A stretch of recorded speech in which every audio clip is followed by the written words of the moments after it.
नमस्कार दोस्तों, स्वागत है आपका आज के मुख्य समाचारों में। दोस्तों यहां पर आपको देखने को मिलेंगी सुबह से लेकर शाम तक की तमाम बड़ी खबरें, मुख्य समाचार, ब्रेकिंग न्यूज अपडेट्स के रूप में। तो दोस्तों आप सभी लोगों से रिक्वेस्ट है इस वीडियो को शुरू से अंत तक पूरा जरूर देखें। तो सीधे चलते हैं आज की पहली बड़ी खबर की ओर। प्रधानमंत्री नरेंद्र मोदी ने देश के 46 डीएम से की बात। कोरोना से जंग में कंटेनमेंट जोन और अग्रेसिव टेस्टिंग को बताया सबसे बड़ा हथियार। जी हां दोस्तों, देश में कोरोना वायरस के बढ़ते संक्रमण के बीच प्रधानमंत्री नरेंद्र मोदी मंगलवार को कोरोना वायरस से प्रभावित राज्यों और जिलों के क्षेत्रीय अधिकारियों से बातचीत कर रहे हैं। इस दौरान प्रधानमंत्री ने देश के 9 राज्यों के 16 जिला अधिकारियों को कोविड-19 महामारी से निपटने के लिए कुछ सुझाव और उनके अनुभवों को भी सुना। जिला अधिकारियों से बात करते हुए प्रधानमंत्री नरेंद्र मोदी ने कहा कि हमारे देश में जितने जिले हैं उतनी ही अलग अलग चुनौतियां भी है। आप अपने जिलों की चुनौतियों को अच्छे से समझते हैं, इसलिए जब आपका जिला जीतता है तो देश जीतता है। आपका जिला कोरोना को हराता है तो देश कोरोना से हारता है। प्रधानमंत्री मोदी ने जिला अधिकारियों को संबोधित करते हुए कोरोना वायरस के खिलाफ 3 बड़े हथियार की जानकारी दी। उन्होंने कहा कि इस वायरस के खिलाफ हमारे पास क्या है। हमारे पास हथियार है local containment zone, aggressive testing और लोगों तक सही जानकारी देना। उन्होंने आगे कहा कि हॉस्पिटल में कितने बेड उपलब्ध हैं, कहां उपलब्ध है, यह जानकारी आसानी से उपलब्ध होने पर लोगों की सहूलियत बढ़ती है। इसी तरह कालाबाजारी पर लगाम हो, ऐसे लोगों पर सख्त कार्यवाही हो। इसके बाद दोस्तों अगली बड़ी खबर, गरीबों को 10 किलो फ्री राशन देगी दिल्ली सरकार। केजरीवाल ने किए 4 बड़े ऐलान।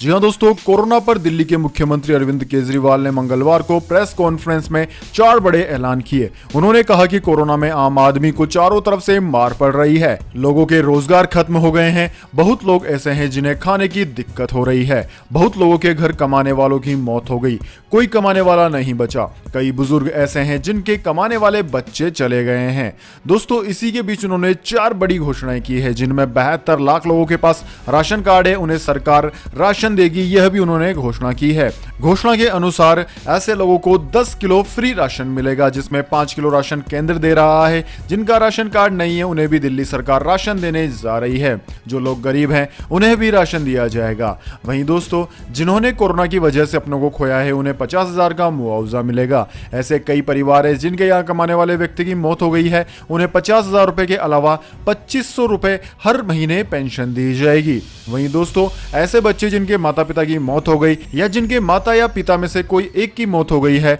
तो ऐसे हर बच्चे को 25 साल तक 2,500 रुपए प्रति माह दिया जाएगा। इसके बाद दोस्तों अगली बड़ी खबर, तीसरी लहर से पहले ही बच्चों पर कोरोना का कहर, कर्नाटक में सामने आ रहे डरावने आंकड़े।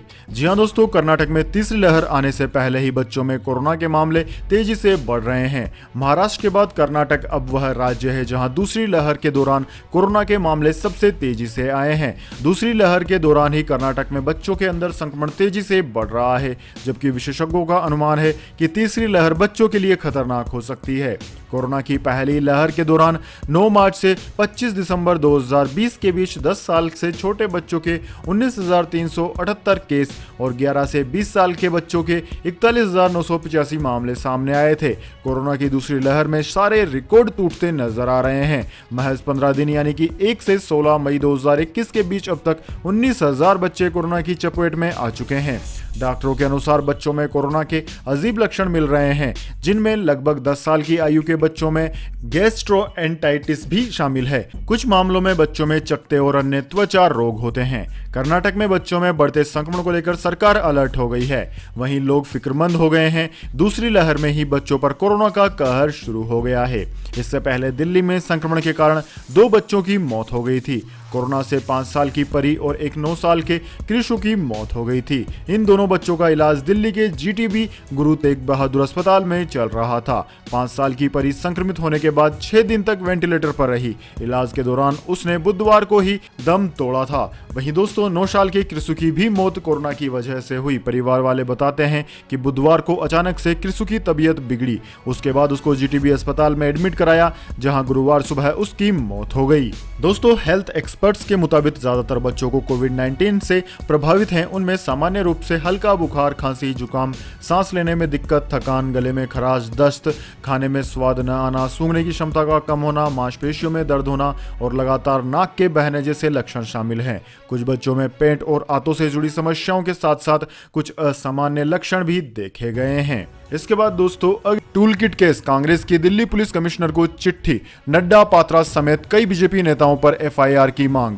जी हां दोस्तों, टूल किट को लेकर बीजेपी की तरफ से कांग्रेस पर लगाए गए आरोपों का मामला अब तूल पकड़ता नजर आ रहा है। जुबानी जंग के बाद अब यह मामला दिल्ली पुलिस थाने जा पहुंचा है। कांग्रेस ने बीजेपी अध्यक्ष जेपी नड्डा और पार्टी के प्रवक्ता संबित पात्रा समेत कई बीजेपी नेताओं के खिलाफ दिल्ली पुलिस में एफआईआर दर्ज करने की मांग की है।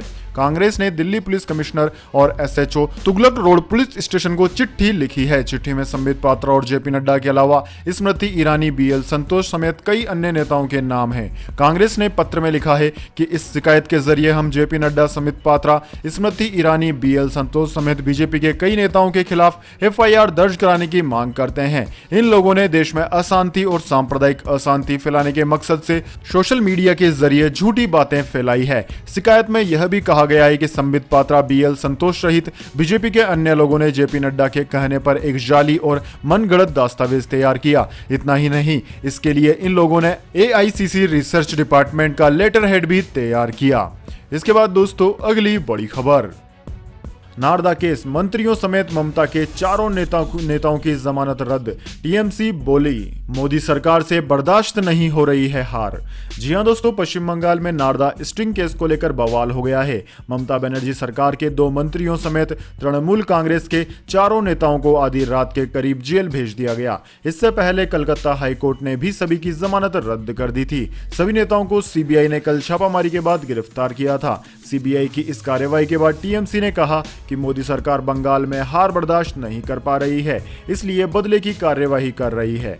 सीबीआई की विशेष अदालत ने इस मामले में टीएमसी के नेता फिरहाद हकीम, सुब्रत मुखर्जी, विधायक मदन मित्रा, पूर्व टीएमसी नेता और कोलकाता के पूर्व महापौर सोवन चटर्जी को जमानत दे दी थी। लेकिन कलकत्ता हाईकोर्ट ने जल्द ही निचली अदालत के आदेश के अमल पर रोक लगा दी। पार्टी नेताओं की गिरफ्तारी के विरोध में मुख्यमंत्री ममता बनर्जी 6 घंटे तक सीबीआई कार्यालय में धरने पर बैठी रही, जबकि उनके समर्थकों ने परिसर को घेरे रखा।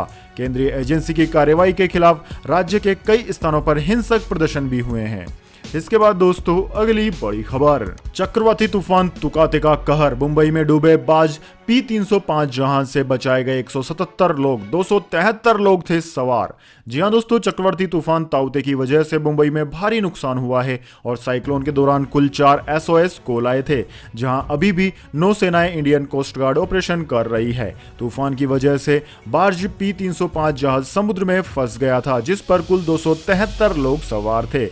दोस्तों बार्ज P-305 जहाज, इसमें कुल 273 लोग सवार हैं। इसमें से फंसे लोगों को बचाने के लिए INS कोच्चि, INS कोलकाता युद्ध नौकाओं के साथ दूसरी सपोर्ट वेसल की भी मदद ली जा रही है। अब तक P-305 में फंसे 177 लोगों को रेस्क्यू कर लिया गया है। INS कोलकाता और INS कोच्चि ने अभी तक 111 लोगों को बचाया है।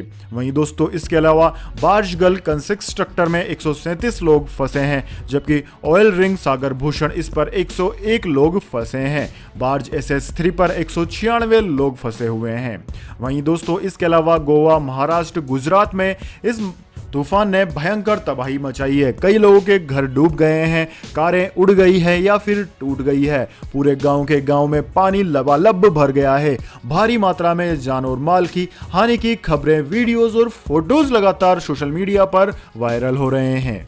इसके बाद दोस्तों अगली बड़ी खबर, फिर बदलेगा नियम, कोरोना से रिकवर होने के बाद वैक्सीन के लिए करना पड़ सकता है 9 महीने का इंतजार। जी हां दोस्तों, कोरोना वायरस को मात देने के लिए देश में वैक्सीनेशन का काम जारी है। इसी बीच वैक्सीन की नीतियों में लगातार बदलाव भी हो रहा है। अब अगर किसी व्यक्ति को कोरोना वायरस होता है तो रिकवर होने के करीब 9 महीने बाद ही उसे टीका लग सकता है। National experts group on vaccine administration की ओर से जल्द ही इस पर फैसला किया जा सकता है। दोस्तों ग्रुप ने रिकवरी के 9 महीने बाद ही टीका लगवाने का सुझाव दिया है। आपकी जानकारी के लिए बता दें, हाल ही में इस वक्त को 6 महीने किया गया था, लेकिन अब इसे 9 महीने तक बढ़ा दिया गया है। एक्सपर्ट्स ग्रुप की ओर से तथ्यों को देखते हुए इस तरह का सुझाव दिया गया है। भारत में कोरोना की पहली लहर के दौरान री इन्फेक्शन का रेट 4.5% रहा था। इस दौरान 102 दिन का अंतराल देखने को मिला था। वहीं कुछ देशों में स्टडी में पाया गया कि कोरोना संक्रमित के बाद 6 महीने तक इम्यूनिटी रह सकती है, इसलिए इतना वक्त जरूरी है। इसके बाद दोस्तों अगली बड़ी खबर, बिहार नेपाल पुलिस ने भारतीय नागरिकों को पीटा, टेंशन के बाद बॉर्डर पर एसएसबी तैनात, आवागमन ठप। जी हां दोस्तों, नेपाल और बिहार की सीमा पर एक बार फिर तब तनावपूर्ण हालात पैदा हो गए जब फारबिसगंज अनुमंडल के जोगिनबनी के समीप नेपाल बॉर्डर पर भारतीय और नेपाली पुलिस के बीच जमकर मारपीट और पत्थरबाजी हुई। विवाद के बाद दोनों देशों के बीच आवागमन ठप कर दिया गया। फिलहाल किसी को भी नो मैंस लैंड में जाने की अनुमति नहीं है। जानकारी के अनुसार जोगबनी के इस्लामपुर मस्जिद चौक की खुली सीमा से लगातार आवागमन हो रहा है। इसी को लेकर जब बॉर्डर पर सख्ती बरती गई तो सोमवार को नेपाली पुलिस और इस्लामपुर के लोगों के बीच कहासुनी हुई और नेपाली पुलिस ने लाठी चार्ज कर दिया। इस पर स्थानीय लोगों ने नेपाली पुलिस पर जमकर पत्थरबाजी की। दोस्तों आपकी जानकारी के लिए बता दें, तस्करों के लिए यह रास्ता सुगम है और इसी छोटे रास्ते से सीमा पार आवागमन होता रहता है। सवाल दोस्तों यह है कि नेपाल में सख्ती और बॉर्डर पर लॉकडाउन के बावजूद कैसे लोग बॉर्डर क्रॉस कर रहे हैं। फारबिसगंज डीएसपी रामपुकार सिंह सूचना मिलने पर घटनास्थल पर गए और मामले को फिलहाल शांत कर दिया है। माहौल अभी भी तनावपूर्ण बना हुआ है। इसके बाद दोस्तों अगली बड़ी खबर, अमेरिका के इजराइल को समर्थन देने पर तुर्की के राष्ट्रपति बोले जो बाइडेन के हाथ खून से सने हैं। जी हां दोस्तों, इजराइल और फिलिस्तीन के बीच हिंसा लगातार जारी है। इसी बीच तुर्की के राष्ट्रपति रजब तैयब एर्दोगान ने अमेरिकी राष्ट्रपति जो बाइडेन पर करारा हमला किया है। उन्होंने कहा है कि इजराइल का साथ देने वाले बाइडेन के हाथ खून से सने हैं।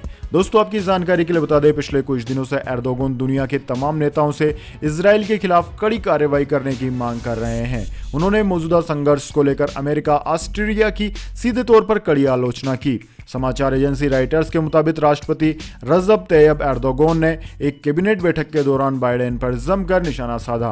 उन्होंने इजराइल को हथियार बेचने को लेकर अमेरिका की आलोचना की। दोस्तों आपकी जानकारी के लिए बता दें, सोमवार को अमेरिकी सरकार ने इजराइल को $735 मिलियन हथियार बेचने की मंजूरी दी है। एर्दोगान ने कहा कि आपने मुझे यह कहने के लिए बाध्य किया है कि आप अपने खूनी हाथों से इतिहास लिख रहे हैं।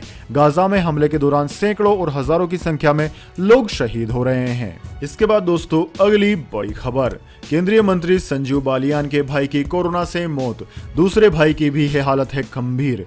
जी हां दोस्तों, केंद्रीय मंत्री संजीव बालियान के भाई की कोरोना से मौत हो गई है। साथ ही दूसरे भाई की हालत भी गंभीर बताई जा रही है और वो एम्स में भर्ती है। दोस्तों मृतक जितेंद्र बालियान केंद्रीय मंत्री के ताऊ के बेटे हैं। जितेंद्र हाल ही में संपन्न हुए पंचायत चुनाव में गांव कुटबी के प्रधान बने थे। पिछले कई दिनों से वो ऋषिकेश एम्स में भर्ती थे। दोस्तों आपकी जानकारी के लिए बता दें, केंद्रीय मंत्री संजीव बालियान का परिवार पंचायत चुनाव के बाद कोरोना संक्रमित हुआ था। अब परिवार में कोहराम मचा हुआ है। केंद्रीय मंत्री संजीव बालियान के करीबियों ने जितेंद्र बालियान की मौत की पुष्टि की है। दोस्तों आपकी जानकारी के लिए बता दें, यूपी के ग्रामीण इलाकों में कोरोना ने तेजी से अपने पैर पसार लिए हैं। गांव में तेजी से संक्रमण फैलने पर इलाहाबाद हाईकोर्ट ने भी चिंता जाहिर की है। इससे जुड़ी एक याचिका पर सुनवाई करते हुए हाईकोर्ट ने योगी सरकार पर सख्त टिप्पणी की। हाईकोर्ट ने कहा कि उत्तर प्रदेश के गांवों, छोटे कस्बों में चिकित्सा सुविधाओं की स्थिति राम भरोसे है। तो दोस्तों यह थी अभी तक की, सुबह से लेकर अभी तक की तमाम बड़ी खबरें। इसके बाद दोस्तों अब बारी है आज के माइंड क्विज क्वेश्चन की। दोस्तों क्या आप जानते हैं भारत का सबसे संपन्न राज्य कौन सा है? अगर दोस्तों जानते हैं तो जल्दी से कमेंट बॉक्स में लिख दीजिए कि भारत का सबसे संपन्न राज्य कौन सा है। साथ ही दोस्तों अगर वीडियो आपको पसंद आई तो वीडियो को ज्यादा से ज्यादा लाइक और शेयर करें और इस तरह की कामी खबरों के लिए हमारे यूट्यूब चैनल को सब्सक्राइब करके बेल आइकन जरूर से दबा लें। धन्यवाद।